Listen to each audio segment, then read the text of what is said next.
When the storytellers share their story, man, that's a great conversation. Arrow.net, ARROE.net. We are unplugged and totally uncut with Robin Farrar Maass. I'm doing well. How are you? Absolutely fantastic. Good. So you've released a book called The Walled Garden. And I got to tell you that I was so fascinated with this because Charlotte has such a garden that's behind this wall that people, they don't, I mean, it's a beautiful rose garden that was created for a woman by her husband who was always at work. So he created this rose garden for her. And so when I was reading your book, I'm going, my God, Lucy goes investigating her own garden. Oh, that's really true. What a beautiful way to say it. Yes, she does. For you, she does. You have like a sense of mystery, but you've also got so many different emotions that are involved. As the writer, what did you go through emotionally as you were putting these pages together? Oh, gosh. Oh, that's such a good question. Yeah, a lot. It took, the novel had a long journey to publication. And so there were a lot of life experiences that hit me along the way, like the death of my parents and things like that. Mm-hmm. And a couple of good friends who died much too soon. And just life and everything we've been through. And so, there were days when I thought, I don't know what's going to happen, but I need to just go right.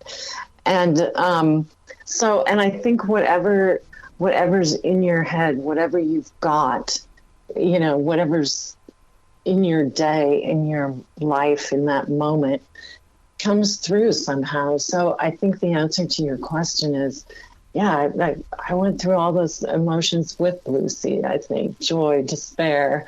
We've all had that moment where we think, I've screwed this up so bad. It's never going to come right again. So, yeah.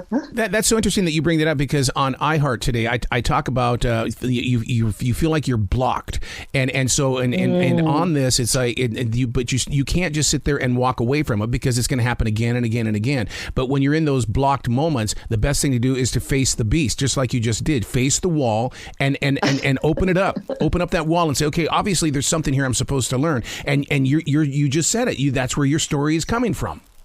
Yes, that's really true. I've never forgotten one of the first.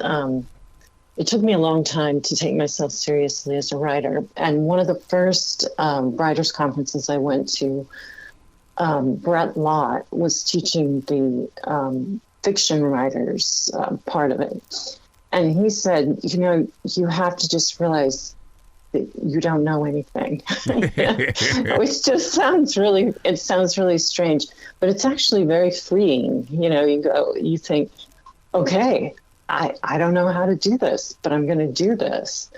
And somehow there's some energy, some magic, something that comes through there. Do you find yourself in a position of while you are writing, it's somebody else's voice speaking through you? Because it always reminds me of the movie Beautiful Mind with Russell Crowe. There were always people traveling with him. Gosh, that is such a great way to think about it. Yeah, I think that's the essence of being a fiction writer. There are always people traveling with you, mm-hmm. And it's so fun to have them. I mean, most of the time, it can be a little haunted sometimes, I guess.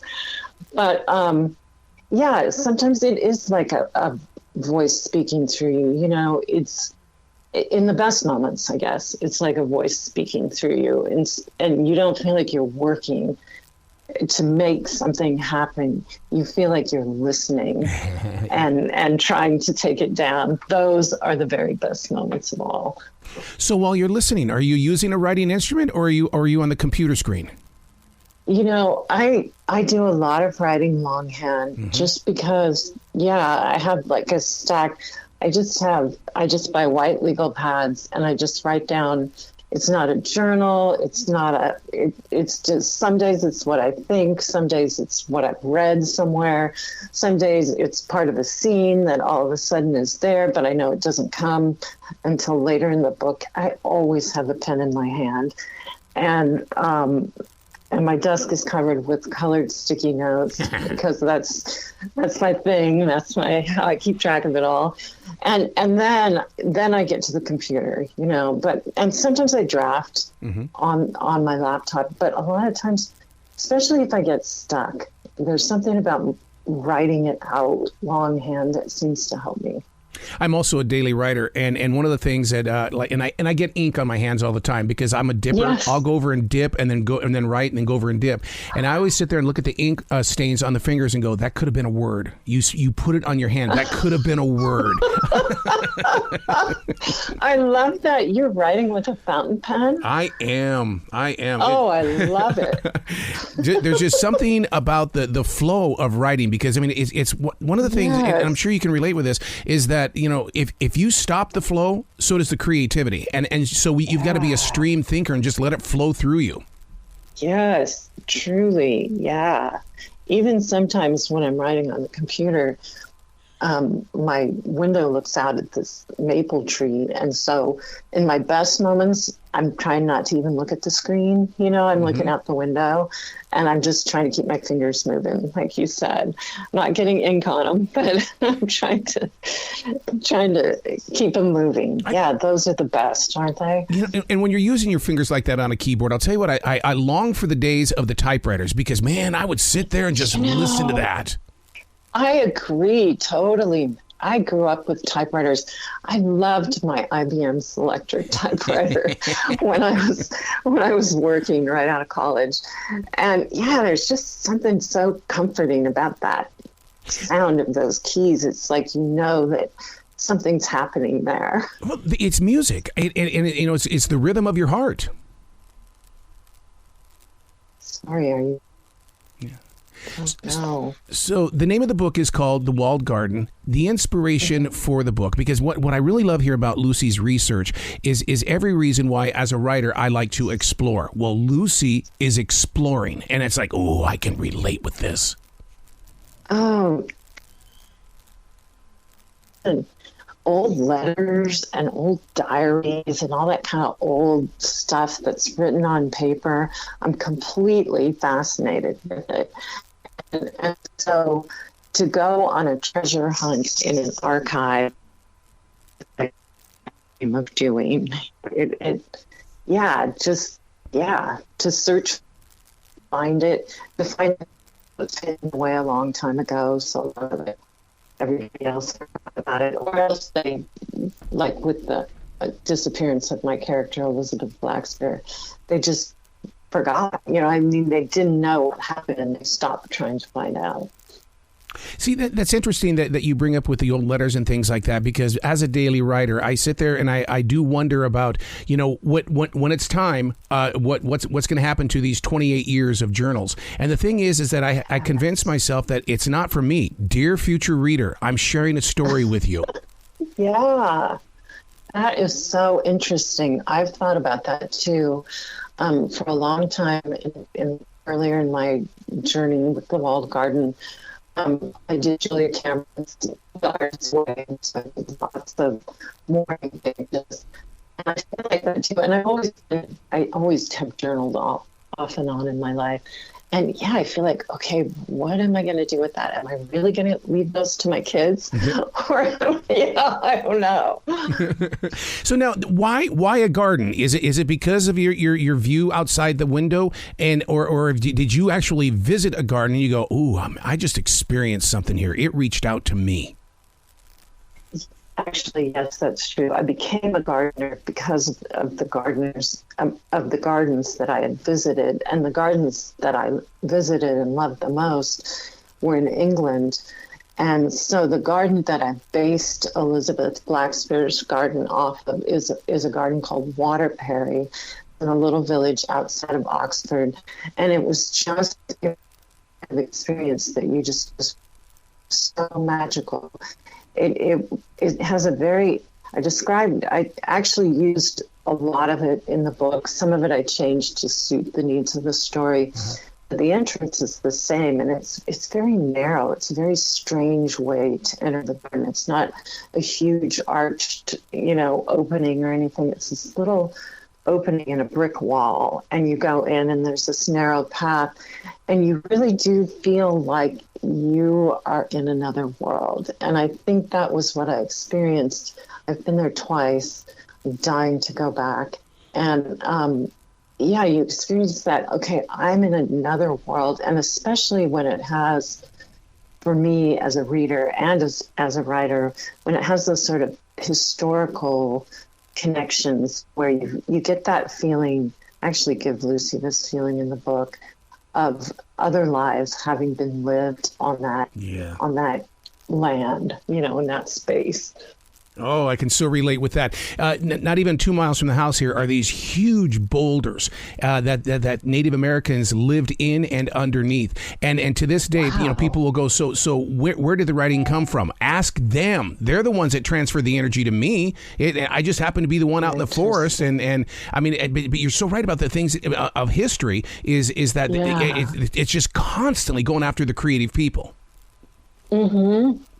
Yeah, there are places. I think that's why I gave Sam that interest in ley lines too, because I'm fascinated with that, where, there are these ancient pathways in Britain that are thought to have kind of this spiritual energy because they've just been there for, like 2,000 years. and people, did pilgrimages or whatever they did. But yeah, there's this energy there, and you can feel it, and it's just, it's stunning when it happens. I love it. I live for it. People, well, they'll tap into View from the Writing Instrument on iHeartRadio because we get the opportunity to create with and speak with other authors and things like that. But one of the things my goal has always been is to allow the hider writer, the person that writes and then hides their stuff, an opportunity to walk out and to explore and to release their stuff. How did you reach beyond that point where you said earlier that you didn't really recognize yourself as a writer? What was that one moment where you said, it's got to go. I've got to release it? So you mean the walled garden in particular? In general, as the writer, yeah, because I mean, Julia Cameron says we're all born to be writers. We just choose not to. Yes. Sorry, I didn't mean to interrupt you. Yes, and it actually was one of her books. It was. I did The Artist's Way multiple times, but in a lot of ways, her book that spoke to me the most was the one called The Right to Write. Yes, and that's the one where she kind of says, we are, like as you just said, we are all born to be writers, and it was like I could finally allow myself to go there and think, okay, yeah, I could really do this thing that I've always wanted to do, and she's got that passion for the world needs your story. And, when you're starting out writing, you don't even necessarily know what your whole story is or what kind of story it is. I mean, I went through so many drafts with The Walled Garden. I mean, I didn't know what kind of a book it was going to be at the beginning. And so to have her say, yes, the world needs your story, even if you don't totally know what your story is, it helped. Yeah, it helped me. It helped me make that commitment to finding it out and putting it out there. And I am a naturally kind of introverted, shy person, like a lot of writers are, I think. And so there was some internal struggle there, yeah, for sure. But gosh, it's fun when you finally let yourself do the thing that you love. Is it really introvert, or are you just a silent watcher because you're studying life and you sit there and you can observe things and your mind just grabs a hold of it until you find that page? That I love that, Errol, a silent watcher. I think that's what I've been, because I'm always I just wrote a blog post about how I've always used books to help me figure out the world. And, I was always reading because there was so much that I wanted to know. And besides, I love a good story. I'm just addicted to it. And so it did make me a silent watcher a lot, because I looked around and I listened to people and I tried to figure out where they were coming from and why they were different from me, and all those questions that we're all trying to answer all the time. And yeah, you're right. I like that definition. It's more of being like a silent watcher. See, it's every reason why listeners need to find you. Where can they go to give you lots of love, support you, and really become a member of your team? Thank you so much, Errol. I have a website. It's my name, so it's Robin, Robin, F as in Frank, Maass, MAASS.com. And I'm also on Instagram and Twitter at Robin F. Maass. Excellent. You got to come back to this show anytime in the future, because I know that writer in you is going to be doing more books. Thank you, Arrow. Yes, I've begun one. I'm about a quarter of the way in, and nice. Yeah, I can't stop. I can't stop. No, forget it. You're never going to stop. That's what I love about creativity. The moment you stop is the moment you're going to pick up another pen. Yep, I think you're right. I think you're absolutely right. Thank you so much for the invitation. You be brilliant today, okay? Thank you so much for having me.